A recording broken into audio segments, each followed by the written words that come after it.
Hello，大家好，歡迎嚟到 JV's Family，我係 Vivian。今次同大家嚟到位於皇庭廣場嘅就薑牛肉火鍋。每次去皇庭廣場嘅盒馬先生都一定會經過呢間就薑牛肉火鍋，但係唔知大家有試過佢哋嘅嘢食未呢？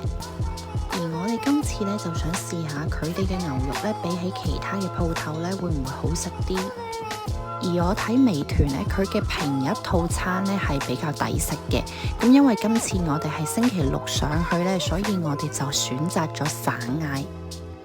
就咁睇佢個餐牌呢，其實都有啲食物係做緊特價嘅，例如牛肉清湯呢，就係0蚊一鍋嘅。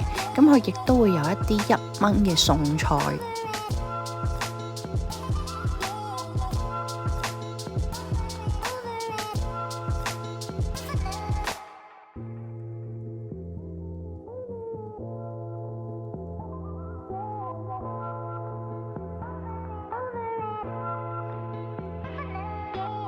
嚟到呢度呢，佢嘅牛肉選擇種類非常之多，所以我哋就嗌咗一個就薑牛肉大團圓，咩都有得食下。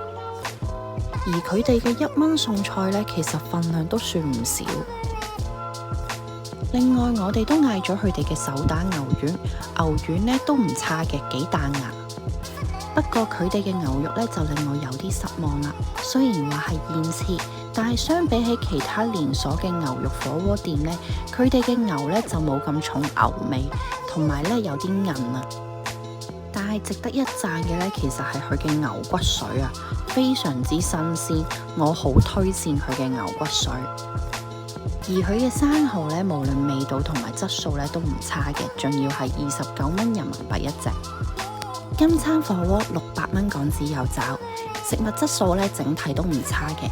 但係如果你係專程想食牛肉嘅話呢，我就覺得呢間未必適合你。